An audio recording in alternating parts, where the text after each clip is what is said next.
President Trump has very much so raised the notion of a deal within this week. Just how likely is that? It's really hard to say. It really depends on the messages that he's sending to Hamas and Israel, the diplomatic messages. Certainly he's put a time limit, so perhaps that gives impetus for the Israeli government to push again into Gaza to see if they can find any more of the hostages, alive or dead.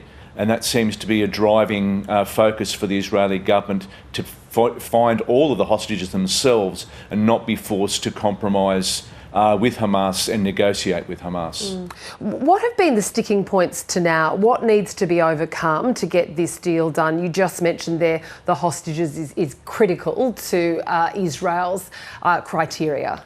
Yes, Israel wants all of the hostages returned and, as Prime Minister Netanyahu said, the defeat of Hamas.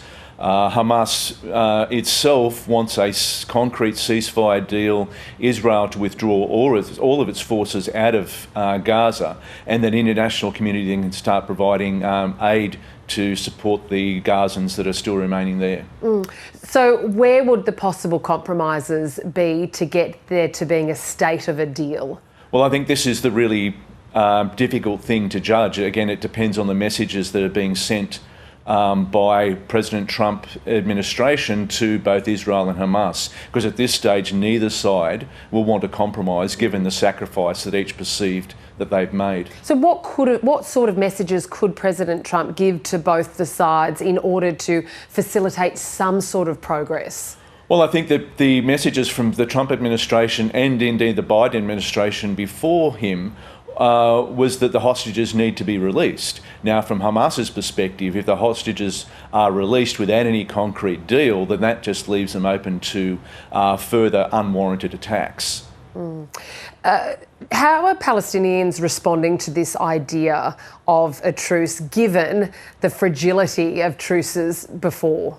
Well, I think Palestinians or Gazans in general would support any cessation of hostilities to provide some sort of certainty in their lives and not to have to be constantly moving around or shuffled around by the Israeli Defence Force from one area of Gaza to the other, and just to have some sort of certainty and to end the killings.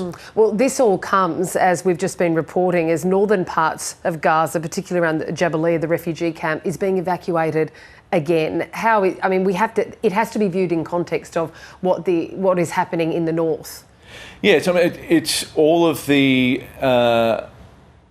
circumstances that are going on in Gaza. Once again, there's this uncertainty amongst Gazans, which is I would think a deliberate tactic by the Israeli Defence Force to get these people moving again. There's no sense of certainty.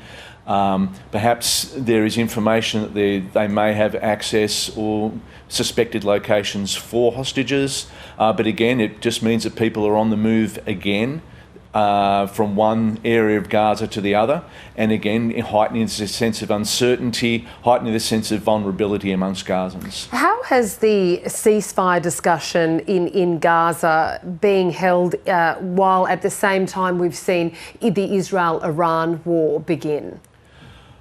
Well, there's no direct contact between the United States and Hamas. It's all done through intermediaries, primarily through Qatar, but also through Egypt and occasionally through Turkey.